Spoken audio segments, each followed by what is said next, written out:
Bismillahirrahmanirrahim. Assalamualaikum warahmatullahi wabarakatuh. Waalaikumsalam warahmatullahi wabarakatuh.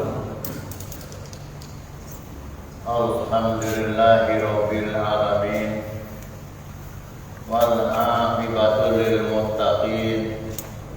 Wala udwana illa 'alal zalimin. Asyhadu an la ilaha illallah wahdahu la syarika lah wa asyhadu anna Muhammadan abduhu wa rasuluh.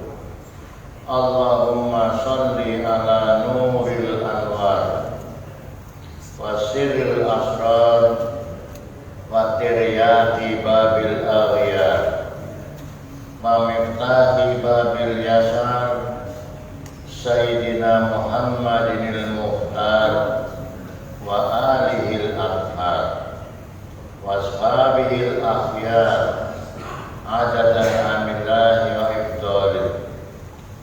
Allahu hadiri, Allahu nadiri, Allahu syahidun alayya, Allahu ma'i, Allahu mu'ini, wa huwa bi kulli syai'in muhit. A'udzu billahi minasy syaithanir rajim. Bismillahirrahmanirrahim.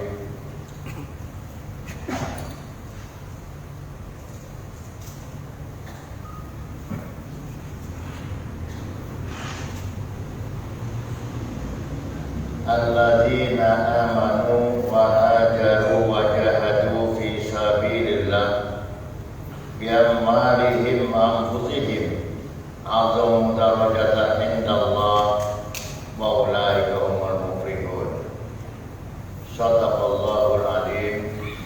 Wallahu a'lam bimuradi. Hadratul Mukarram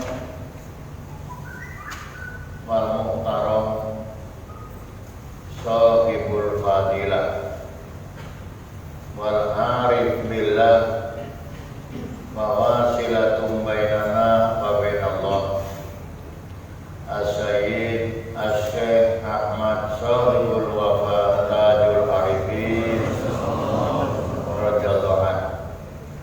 Hormatin kurang sadayana Hadratul Mukarramin, para ustaz,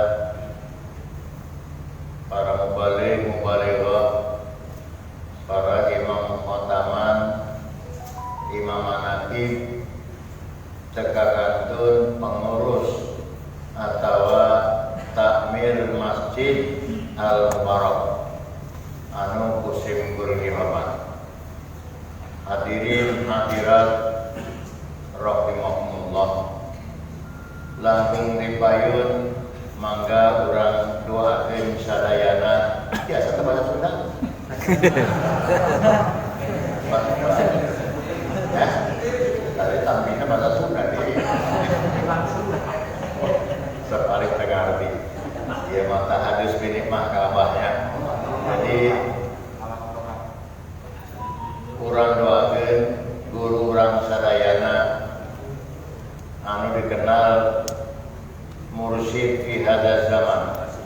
Mudah-mudahan mantena dikarunia Allah Subhanahu wa taala nikmat digidengan Allah Subhanahu wa taala.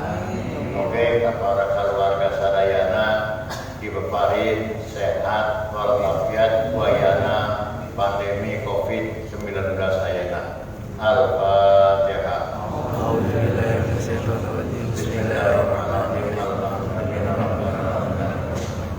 Iyyaka na'budu wa nasta'in.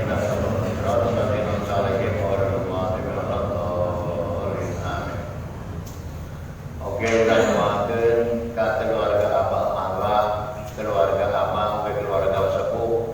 Mudah-mudahan karomah barokah na Allah Subhanahu wa taala dikocor golontorkeun ka mantenan. Sing janten wasilah sehat salirana sadayana. Oke. orang tiasa ngadeus deui ka Suryalaya lamun parantos aman. Oke, hadir di tempat mudah-mudahan sing kapelateran barokahna. Amin. Al-Fatihah. Alhamdulillahirabbil alamin arrahmanir rahim maliki yaumiddin. Iyyaka na'budu wa iyyaka nasta'in ihdinas siratal mustaqim siratal ladzina an'amta 'alaihim ghairil maghdubi 'alaihim. Amin. Pangitan sakitu wae bahasa Sunda nama. Banyak yang tidak tahu ya percuma saja kalau saya ceramah saya ngerti tapi yang mendengarkan nggak ngerti. Pada hari ini saya ingin menyampaikan dan saya siapkan sebuah materi makna hijrah karena saya ingat pada kuliah subuh apa pada tahun 94 ini kuliah subuh apa jadi menurut apa yang nama hijrah itu pindah dari sesuatu yang dilarang oleh Allah kepada yang disukai oleh Allah Subhanahu wa Ta'ala. Kita sudah bisa hijrah belum? Apa yang disukai Allah? Fadhkuruni adzkurkum washkuruli wala takfurun. Sampai-sampai setan akan menggodanya itu tercantum di dalam surat Al-A'raf ayat 16-17. Qala fa bima awaitani la'at hudanna lahum siratal mustaqim. Summa la'atiyannahum min bayni aydihim wa min khalfihim wa an aymanihim wa an syama'ilihim. Coba bayangkan, wala tajidu aksaruhum syakirin. Jadi setan tidak akan menggoda lagi manusia selagi manusia masih bersyukur pada Allah. Kalau masih bersyukur akan tergoda. Wala tajidu aksaruhum syakirin. Ternyata pernyataan Allah, qalilan min ibadiyas syakur. Hanya sedikit orang yang bersyukur pada Allah Subhanahu wa Ta'ala. Siapa yang bersyukur? Idza dzakartani syakartani wa idza nasitani kafartani. Sesiapa yang ingat kepadaku berarti dia syukur kepadaku. Sebagian orang mengatakan bahwa bersyukur itu mengeluarkan sedekah. Bagi-bagi nasi kotak itu rasa syukur, bukan itu. Itu bagus sebagai sedekah. Tapi yang namanya syukur adalah ingat kepada Allah. Bukan hanya pada Allah saja, karena malam yashkurin nas, lam yashkurillah. Siapa yang tidak bersyukur kepada manusia berarti tidak syukur kepada Allah Subhanahu wa Ta'ala. Jadi kepada manusia itu siapa? Guru, ratu, wamatu, jadi kepada guru kita bersyukur. Pertama kali disebutkan pertama kali adalah kepada guru. Kita punya guru spiritual, ya, guru spiritual yaitu mursyid. Kesana kita bersyukur lebih dahulu. Kita ditalkin bersyukur. Begitu selesai talkin, alhamdulillah. Karena kata beliau, tidak ada nikmat yang lebih besar daripada nikmat diberi talqin zikir. Gak ada yang lebih besar. Jadi, fa'amma bi nikmat rabbika fahadis, kalau kamu mendapatkan nikmatan, ceritakan kepada orang lain. Jadi pertama kali adalah kita bersyukur kepada guru. Karena meninggalkan sholat tidak jadi kufur. Tapi kita tidak taat kepada guru bisa jadi kufur. Ini bahayanya. Nah, karena dapat kenikmatan bersyukur, maka saya begitu ditalkin tahun 87 pertama kali saya ucapkan syukur alhamdulillah kepada Abah, kedua pada istri saya. Sampai-sampai Abah menyuruh saya ke Jakarta untuk manakib. Saya menolak. Maaf Abah, saya belum bisa pergi manakib. Kenapa? Bagaimana memanakib? Istri saya belum ditalkin. Saya nggak sama-sama talkin. Istri saya belum talkin. Jadi orang yang pertama kali ditalkin setelah saya talkin adalah istri saya. Maka nikmat sekali. Apalagi masa pandemi sekarang ini bisa dikatakan 5 kali saya berjamaah, dikir sama-sama. Jadi tidak disalahkan oleh istri saya. Jadi nikmatnya di situ. Amma bi nikmati rabbika fahadits. Nah, jadi kalau kita syukur, terima kasih kepada guru yang telah menanamkan kalimat la ilaha dalam diri saya, tidak salah. Nah, ini makna yang pertama. Itu hijrah.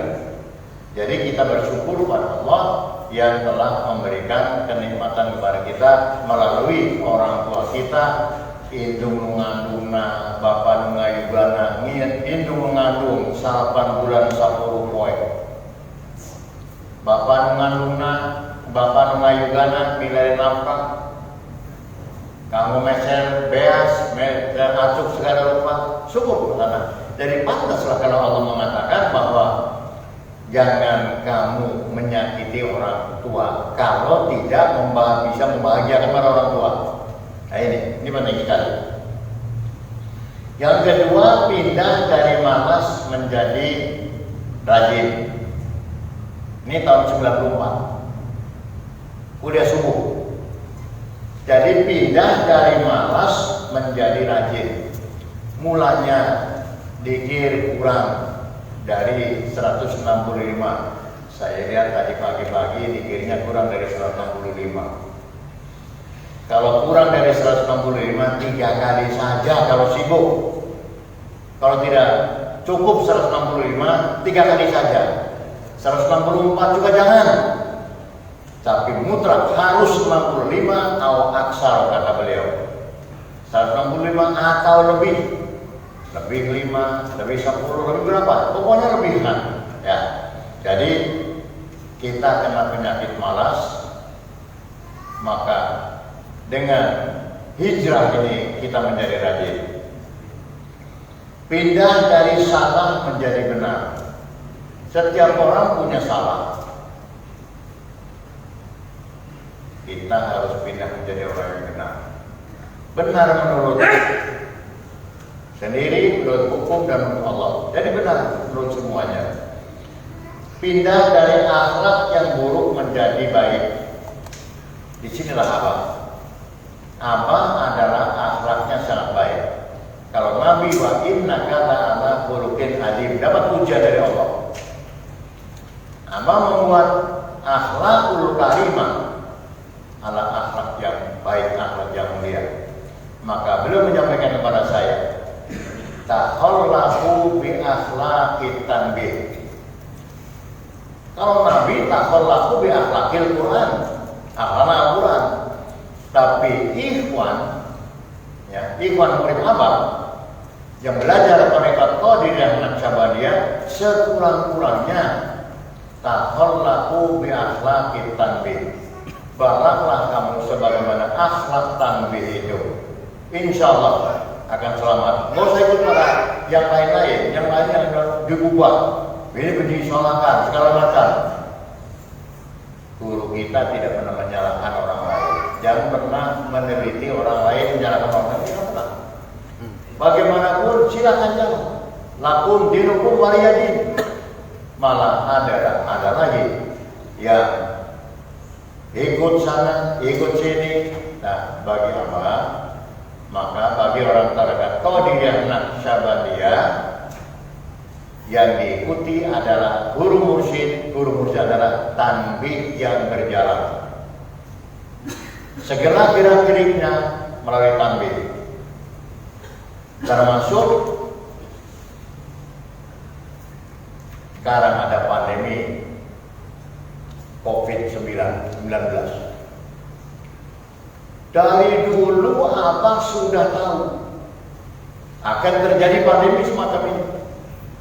Jadi dari dulu Abah sudah mengatakan dalam tanbih ini 7 kali Abah menyampaikan bahwa ulah ayah nunyarekeun agama jeung nagara. Harus ikut pada agama dan negara. Harus ikut pada aturan agama dan negara. Bagaimana caranya? Dalam musim pandemi sekarang ini. Satu, menurut tanbih, ikuti aturan negara dan tanbih, yaitu ikuti prokes. Saya kemana-mana tidak lupa bawa ini. Bawa double malah sekarang ini karena dikatakan harus double. Saya bawa secara syariat. Ya. Cuci tangan pakai sabun. Berwudulah setiap habis kita masuk kamar mandi. Saya usahakan. Saya berusaha dari Bandung ke sini tidak batal wudu. Karena harus mendawamkan wudu itu. Jadi tidak usah disuruh kita cuci mulut segala macam dengan wudu otomatis. Bahkan Imam Asy-Syafi'i wastan syaqo wastan saro hisab dan dikeluarkan lagi. Karena sumbernya dari sini dan juga dari mulut. Saya tutup. Tapi ya jangan takut sholat. Jaga jarak. Alhamdulillah ini rumahnya juga jaga jarak betul-betul. Sudah jaga jarak. Ya. Patuhi tanbih wasiat Abah Sepuh, harus taat agama dan negara. Tapi itu secara syariat. Tidak salah. Memang begitulah harusnya yang harus kita ikuti. Yang diikuti dari pemerintah. Secara hakikat, ini Abah sudah tahu. Jauh-jauh hari sudah dapat mengantisipasi akan terjadi semacam ini. Karena itu, katanya, swab hatimu dengan baca Al-Quran. Banyak-banyak membaca Al-Quran. Masya Allah, saya membaca Al-Quran tadi siapa nih? Nikmat sekali. Rasanya nggak tahan mendengarkan. Dalam suasana khidmat, baca Qurannya begitu enak terdengar.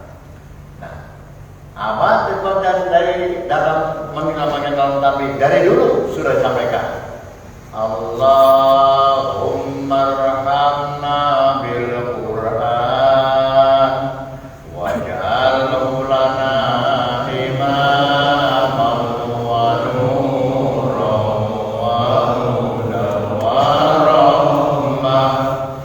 Allahumma zakirna minhu ma nasina wa 'allimna minhu ma jahilna warzuqna tilawatahu ana al-laili wa atrafan nahar waj'alhu lana hujjatan ya rabbal alamin.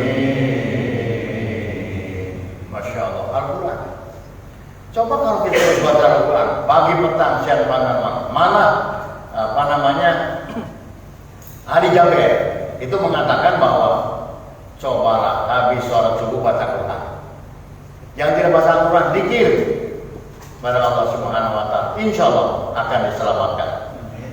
Yang kedua, vaksin jiwamu dengan banyak baca sholawat Bani Hashim. Saya tahun 92 mau berangkat ke Malaysia, diijazahkan untuk mengamalkan Bani Hashim mandi malam 40 malam. Baca Bani Hashim setiap hari sholat isya baca Bani Hashim selama 40 malam. Kenapa 40? Mangko banyak tadi sudah kita lihat. Sembuh dengan 40 ekor kuda. Dengan 40 keras ekor kuda. Jangan diterjemahkan bahwa 40 ekor kuda yang semacam itu. Tapi ini kalau mau diaduk 40 malam Saya dulu kena penyakit mata. Kalau tidak terobati akan kebutaan. Terjadi buta. Juga terjadi saraf, penyakit saraf dan encok daya. Disuruh oleh apa? Mandi 40 malam. Apa tidak bisa dikonting satu malam satu kali aja? Tidak bisa. Mangkobahnya ada. Laksanakan 40 malam. Alhamdulillah saya sembuh matanya sekarang. Saya bisa melihat. Ya, cuma sekarang sama ini karena sudah tua. Umur saja sudah 70 lebih jadi 40. Baik kacamata. Nah, ini jadi riado dari abang adalah 40 malam. Jangan pernah ditawar. 40 malam itu sudah harga mati, tidak bisa dikurangi. Kemudian kedua baca Bani Hashim 40 malam. Setiap malam saya baca 178 kali. Bayangkan. Hanya 40 malam. Ini hamba siapa kan? Allahumma sholli ala nabiyil hasimin Muhammadin wa ala alihi wa sallim taslima. Penyakitnya hilang. Likulli dawa'in dawa'un wa dawa'ul marali zikrullah. Coba baca dalam YouTube. Silakan baca YouTube. Sholawat yang paling baik, paling sempurna adalah sholawat Bani Hashim. Itu paling sempurna. Mengambilnya juga bukan mudah. Abah sepuh mengambil ke Madura, jalan kaki dari Cirebon ke Madura, lewat Alas-Ropa dan sebagainya, di jasahan Bani Hashim. Kemudian Abah jalan kaki dari Suryalaya ke Madura untuk mengambil selamat Bani Hashim. Karena Abah sepuh mengatakan bahwa kalau mau Bani Hashim, ambil sendiri sana. Kita ini enak. Sudah ambil, sudah dekat, tinggal mengamalkan mudah. Maka Masya Allah, begitu prihatinnya apa? Begitu prihatinnya guru mursyid untuk mendapatkan Bani Hashim saja harus jalan kaki selama 40 hari 40 malam selama sejauh itu dari Suryalaya ke Madura. Nah, kemudian yang ketiga, boleh dimaskerin mulutmu. Maskerin mulutmu itu dengan zikrullah, zikir jahat. Zikir jahat yang benar dan baik. Bukan sekedar zikir jahat, la ilaha illallah, la ilaha illallah. Bukan sekedar itu. Tapi zikir yang berkualitas. Apa zikir yang berkualitas? Adalah bisautin qawiyin apa biwudu'in tamim wa bisautin qawiyin wa bidarbin syadid. Wudu lebih dahulu. Suara yang kuat itu adalah bobot dan isinya. Ya Allah. Itu tidak keras, tapi kuat. Kalau keras-keras nanti ke Mekah dipantungin oleh Wahabi. Haram itu. Bid'ah itu. Makanya Abah mengatakan kepada saya, pada kita semuanya adalah bisautin qawiyin. Yang ketiga bidor bin syadid, ini berkualitas. Bidor bin syadid dengan pukulan yang sekuat-kuatnya. Kenapa sekuat-kuatnya? Apa Allah tulis? Bukan Allah ditulis. Qasat qulubukum min ba'di dzalikal hijarah aw asyaddu qaswah. Hatimu keras seperti batu, bahkan lebih keras daripada batu. Kata orang Belanda, kopeh. Kata orang Sunda, merekedewong. Nah, itu merekedewong. Jadi kopeh, merekedewong. Kalau di jalan, dibilangin apa?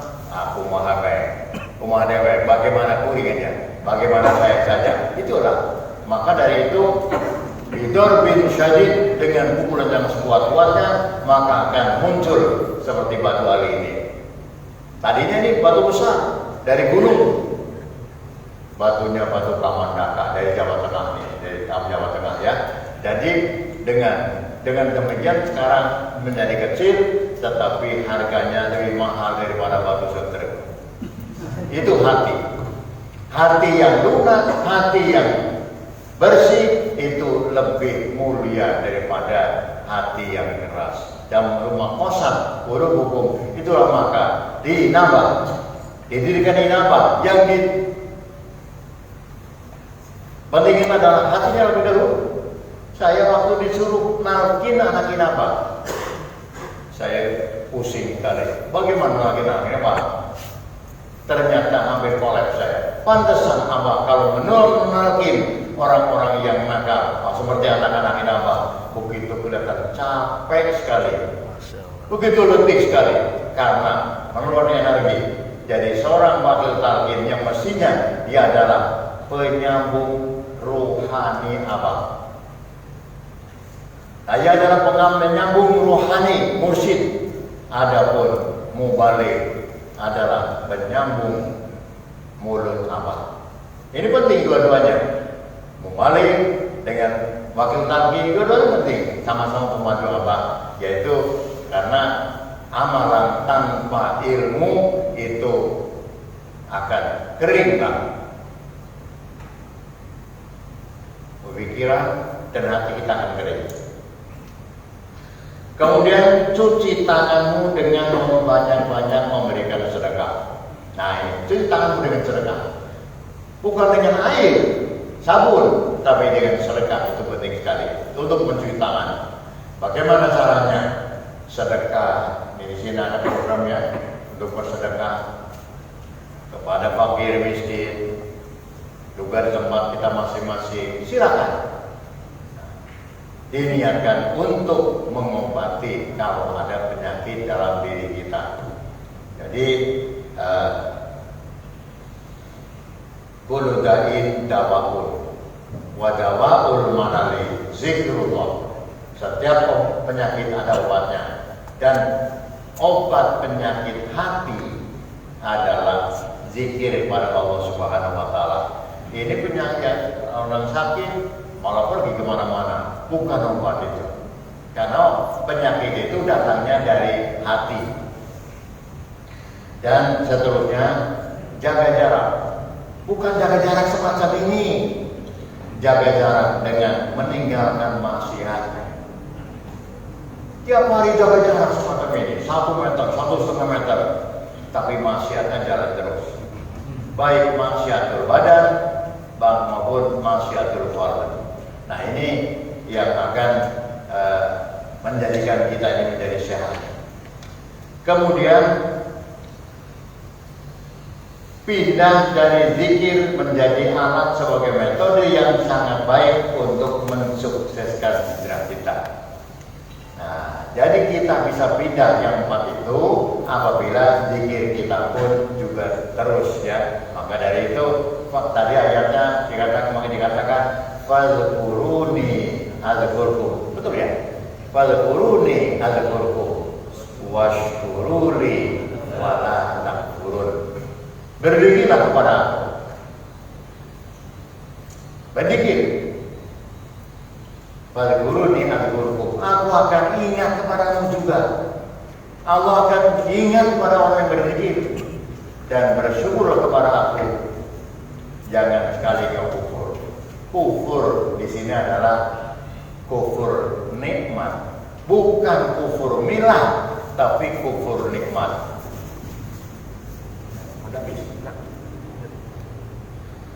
Ya, itulah kenapa kita harus belajar zikir, yakni agar kita dapat mencapai apa yang kita inginkan. Bagi yang ingin belajar zikir, nanti Abang datang ke sini untuk mentalkin kita semuanya. Kalau ada yang mau, kalau yang tidak ada, kalau tidak ada, tidak salah paksa. Adapun guru mursyid yang kita cari, kita sekarang sedang mencari mursyid. Bagaimana guru mursyid yang kita cari? Yaitu guru yang ahli syariat dan ahli marifat. sekalipun pintar ceramah, tapi suka menjelek-jelekin orang, bukan mursyid. Sekalipun ahli dalam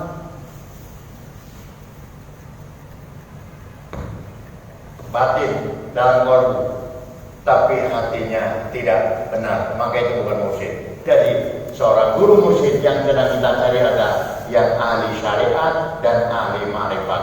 Syariatnya tidak membatalkan, begitu sebaliknya.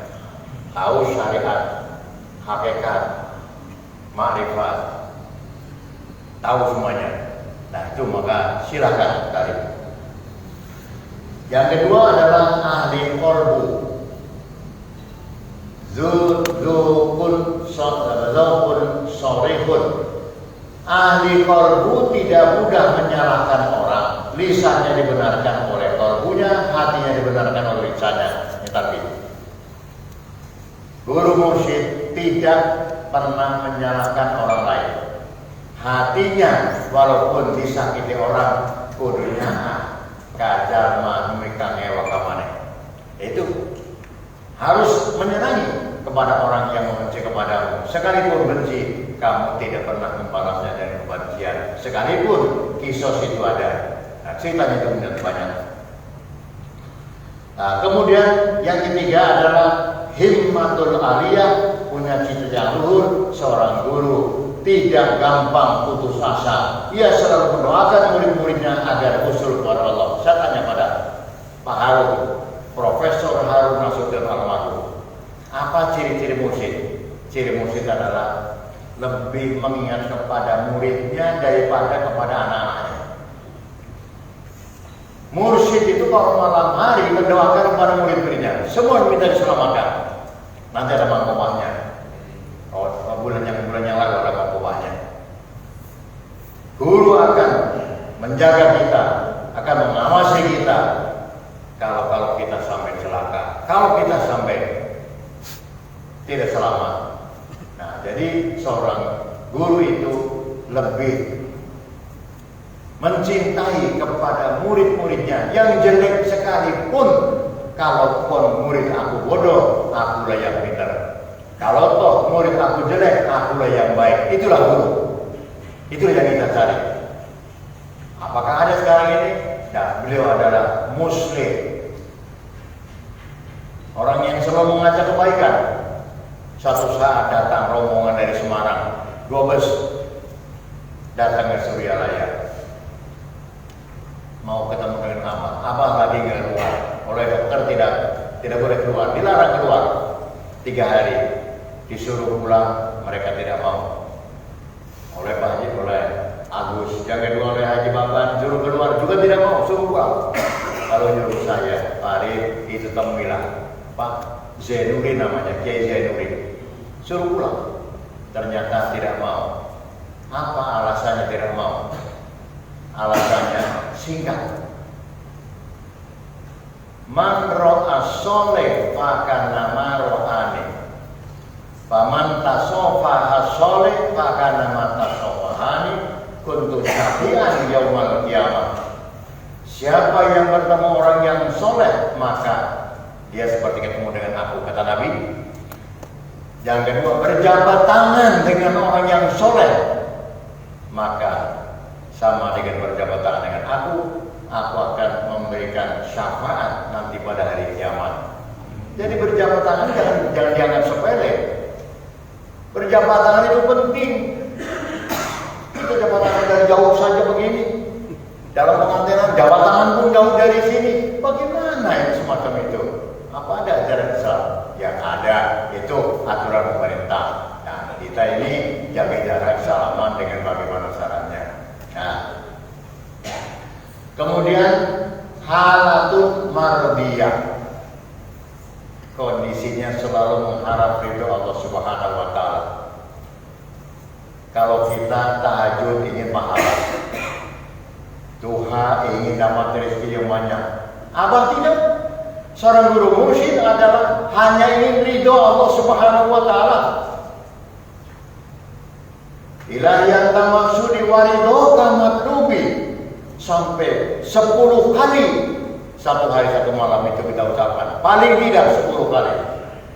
Terhadap setiap habis sholat fardu sekurang-kurangnya 3 kali kita mengucapkan ilahi anta maksudi waridhoka matlubi asini mahabbataka wa ma'rifataka harnahat, ingin ridho Allah Subhanahu wa ta'ala. Jadi kita bisa mengharapkan pahala, mengharapkan uang dibagainya, pahala tidak, tapi yang penting adalah dapat ridho dari Allah Subhanahu wa ta'ala. Nah, orang yang berzikir itu katanya terbakar, penawarnya adalah taklim. Nah, ini pentingnya ada majelis manaqib itu juga dengan majelis ilmiah. Ada khidmat amaliyah, ada khidmat ilmiah. Jadi penting sekali, jangan dianggap sepele. Banyak sekali kalau di Suryaraya kalau selesai manaqib langsung bubar, itu salah. Apa mendirikan majelis dengan majelis manaqib itu dengan majelis dan khidmat amaliyah dan khidmat ilmiah, karena khidmat ilmiah mempunyai pengajian yang sangat penting. Orang yang berzikir tapi tidak punya ilmu maka akan menjadi sesat, akan menjadi sasar. Jadi kita harus punya dua-duanya, yaitu dengan zikir dan juga dengan amalan. Ya, manaqib tidak cukup dengan khidmat amaliyah, tapi disempurnakan dengan khidmat ilmiah. Maka kita kalimatnya, mari kita sempurnakan majelis manaqib ini dengan khidmat amaliyah. Jadi bagus seperti ini, sebelum selesai tidak bubar, tidak yang keluar, karena dua-duanya kita dapatkan. Orang yang belajar usul kepada Allah tanpa guru, sudah kenal dengan Allah, maka gurunya adalah setan. Saya ingat pada Abil Qasim Junaid al-Baghdadi mengatakan bahwa man laisa lahu ustad fa imamuhu syaitan. Siapa yang belajar usul kepada Allah tanpa guru, tanpa mursyid, guru rohani, spiritual, guru spiritual, bukan guru biasa, guru spiritual, maka gurunya adalah setan. Belum sampai ke sana, baru ketemu dengan jurik, 3 tangan sudah sampai. Nah ini, maka kita penting sekali untuk ke sana, belajar dengan guru mursyid, yaitu belajar zikir kepada Allah Subhanahu wa ta'ala. Sayang waktunya sangat pendek, waktunya sudah habis ya. Saya ingin berbicara panjang lebar sebenarnya, ya, tapi waktunya sudah habis. Jadi kami akhiri dulu. Kalau ada salah dan hilafnya, saya mohon maaf yang sebesar-besarnya. Billahi taufiq wal hidayah, waridho